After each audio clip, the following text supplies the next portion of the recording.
2026 tentang penyesuaian operasional SPPG pada saat periode hari libur dalam rangka penyelenggaraan program MBG pada tahun anggaran 2026. Jadi memang surat edaran ini dikeluarkan dalam rangka optimalisasi tata kelola operasional, efisiensi sumber daya, dan standarisasi program MBG pada SPPG. Nah, ini Ibu dan Bapak, kebetulan kan memang libur sekolah ya, secara formal dari Kementerian Pendidikan menetapkan liburan sekolah 22 Juni hingga 13 Juli 2026. Nah, mungkin Ibu dan Bapak, rekan-rekan wartawan belum lupa ya, waktu di periode yang dulu itu di hari Ramadan, di saat libur pun ada sistem pemberian MBG, sistem bundling lah dan sebagainya ya. Nah, untuk kali ini kebijakan yang kami ambil adalah kami benar-benar tidak mendistribusikan MBG dengan maksud tadi untuk standarisasi tata kelola operasional, efisiensi sumber daya. Mungkin seperti yang Ibu dan Bapak juga tahu, saya sudah sampaikan pada saat doorstop lalu ya, kami BGN ingin melakukan tata kelola kembali, penataan kembali sehingga mengambil momentum liburan sekolah ini. Dan di dalam SE tersebut setiap SPPG yang selama ini mendapat insentif sebesar 6 juta per hari walaupun tidak melakukan operasionalisasi secara penuh, misalnya penerima manfaatnya tidak 3.000, lalu belum beroperasi secara, maksudnya belum operasional secara penuh karena tadi penerima manfaatnya belum mencapai 3.000, maka di dalam SE ini menegaskan bahwa dengan tidak didistribusikannya MBG maka seluruh SPPG yang tidak beroperasi tidak akan mendapat insentif. Nah, itu yang garis bawah yang penting ya.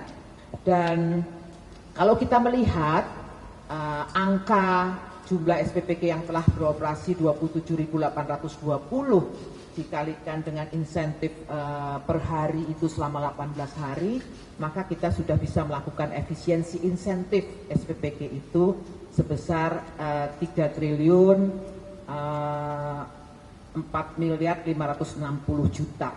Lumayan angkanya ya. Dan selain upaya tersebut, kami juga melakukan upaya-upaya lain seperti yang sudah kami sampaikan. Kami melakukan refocusing penerima manfaat. Dan saat ini sampai hari ini ya, nanti tolong diperhatikan betul nih kalau menulis ya, sampai dengan hari ini, tanggal hari ini kami sudah melakukan pendataan dan sudah teridentifikasi 76 sekolah di Pulau Jawa. Sementara ini ya Ibu dan Bapak ya, nanti nulisnya loh kok cuma segitu gitu, nanti ini lagi sampai per hari ini 76 sekolah di Pulau Jawa dengan jumlah penerima manfaat 39.352 siswa itu juga akan kami efisienkan dengan memfokuskan nantinya anggaran yang tadinya untuk di situ kita akan memfokuskan untuk program MBG kepada anak-anak yang memerlukan intervensi pemenuhan gizi. Ya, sekolah-sekolah yang tadi saya sebutkan itu adalah kami anggap berdasarkan beberapa kriteria yang kami susun, mereka secara mandiri mampu memenuhi kebutuhan gizi mereka. Oleh karena itu tidak membutuhkan intervensi dari pemerintah. Nah, pemerintah mengalihkan ke sekolah lain, ya, ke tempat lain, ke daerah 3T, ke ibu hamil, ibu menyusui, dan balita. Nah, Ibu dan Bapak semuanya, angka di atas masih terus akan kami perbaharui. Ya, tadi saya sudah katakan angka itu sementara sampai dengan hari ini.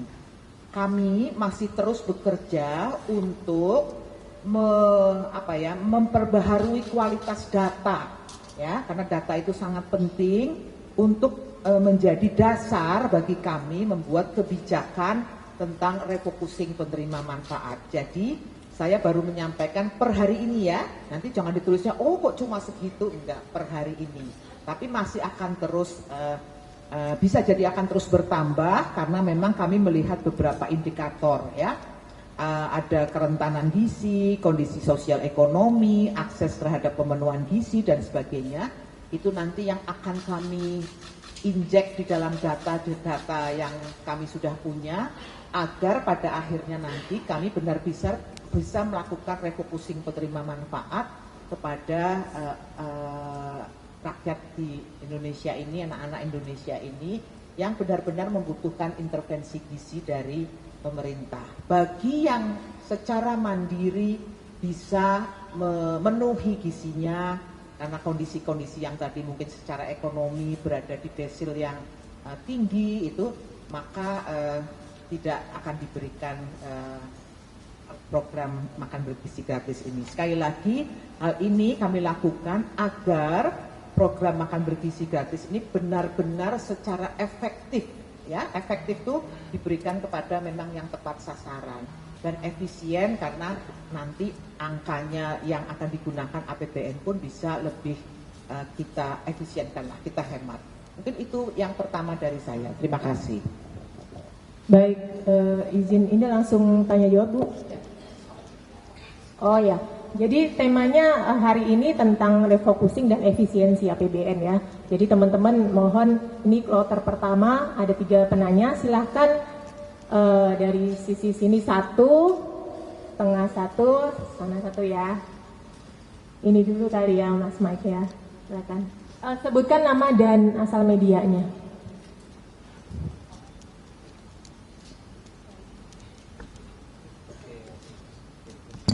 Ibu, saya Heru deh Bu, dari Radio El Sinta Bu. Bu, tadi Ibu bilang nanti akan dihentikan sementara untuk MBG, yaitu untuk anak-anak sekolah di masa libur sekolah dari tanggal 22 sampai 13 Juli ya Bu. Nah, kira-kira Bu, itu bisa menghemat sampai berapa rupiah sih Bu, kasarnya bagi BGN sendiri.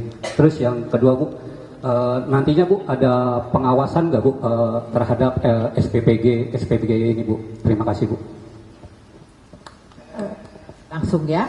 Tadi kalau dari sisi insentif SPPG kan selama ini yang sering rame di media ya 6 juta per hari gitu kan. Nah itu dari insentif itu sebesar 3 triliun sekian tadi yang saya sebutkan tadi untuk penghematannya dengan tidak diberikannya MBG tadi itu untuk selama masa liburan sekolah ya. Jadi insentif yang 6 juta itu kan tidak diberikan ya. Jadi dari insentif itu angkanya 3 triliun sekian. Lalu apa tadi ya? Pengawasan terhadap SPPG. Maksudnya pengawasan apa nih? Pengawasan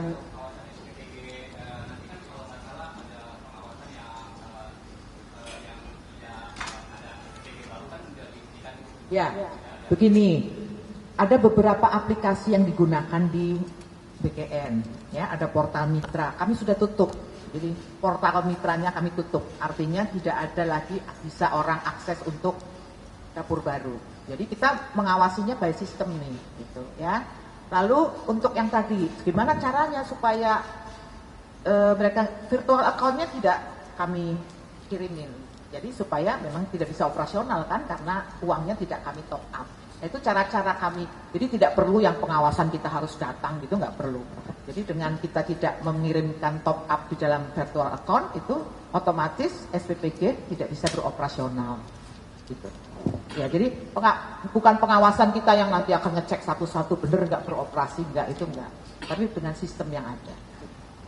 Oke, yang depan Mas yang tadi datang duluan. Selamat sore menuju malam, Andi Bu dari Kata Data. Ada 2 pertanyaan.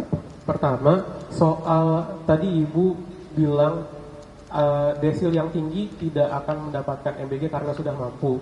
Itu boleh diperjelas lagi nggak Bu? Yang akan dapat MBG itu desil berapa aja jadinya? 1, 2, 3, 4 atau 10 nggak dapat? Yang kedua, tadi Ibu juga bilang bahwa penghentian MBG sementara itu untuk standarisasi tata kelola. Boleh dielaborasi sedikit nggak Bu? Maksudnya standarisasi tata kelola ini apa? Apakah nanti jika setelah saat 14 Juli semua beroperasi lagi, kalau ada SPPG yang tidak memenuhi standar bakal cut permanen atau kayak gimana gitu? Makasih. Iya, desil itu hanya salah satu indikator ya. Jadi nanti tadi saya sudah mengatakan ada kerentanan gizi, kondisi sosial ekonomi yang tadi mungkin salah satu parameternya ada desil, kemudian akses terhadap pemenuhan gizi. Nah itu masih kami olah, ya, masih kami ramu kriteria yang tepat seperti apa, dan indikator itu intinya memang akan membantu kami dalam membuat kebijakan. Tapi saya belum bisa membuat begini, karena anggaran yang ada itu nanti besok dan minggu depan masih akan kami bahas dengan Kementerian Keuangan juga. Jadi semaksimal berapa yang bisa kita lakukan efisiensi dengan tentu melihat indikator-indikator tadi. Ya, kalau memang dia berada di daerah yang rentan gizi, kondisi sosial ekonomi yang diindikatorkan dengan desil itu, dan akses terhadap pemenuhan gizi memang rentan, maka itu bisa menjadi pertimbangan bagi kami juga untuk melakukan efisiensi dengan melakukan refocusing kepada pihak lain yang lebih membutuhkan. Tapi kalau sekarang ditanya, Bu, persisnya apa? Nah, formula itu yang masih kami susun, ya Mas ya. Jadi ini mohon maaf nih karena kami juga baru ini ya, dan kami benar-benar mengejar untuk data dan sebagainya. Mungkin belum bisa seideal yang kami bayangkan, walaupun kami sudah punya gambaran kira-kira nanti akan ada mekanisme untuk kita pilah seperti itu. Ya, ada kerentanan gizi, kondisi sosial ekonomi, akses terhadap pemenuhan gizi, dan seterusnya. Ya. Ya, yang kedua tadi standarisasi tata kelola Bu setelah penghentian selama masa libur. Kira-kira standarisasi tata kelola seperti apa? Ya, jadi teman-teman di BGN itu sebenarnya selama ini sudah juga banyak memantau, ya, bahkan mungkin sudah ramai juga di medsos kan, banyak dapur-dapur yang kurang sesuai dengan standar, ya. Nah itu nanti kami akan evaluasi semua. Kalau yang benar-benar sangat tidak memungkinkan untuk beroperasi, sementara di situ memang kebetulan juga penerima manfaatnya tidak ada gitu ya, atau mungkin bisa kita minimalkan atau bisa kita alihkan ke SPPG terdekat yang memang lebih berkualitas, katakanlah begitu, itu nanti kami akan lakukan.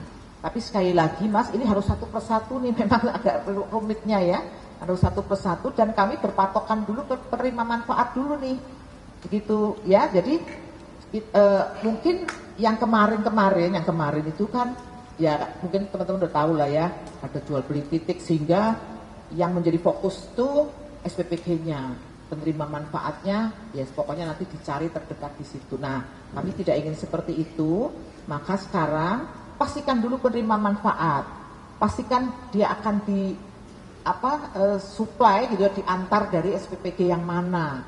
Nah, itu baru nanti kita akan mengikuti proses efisiensinya. Agak rumit memang karena memang harus satu persatu di antara tadi ya 27.820.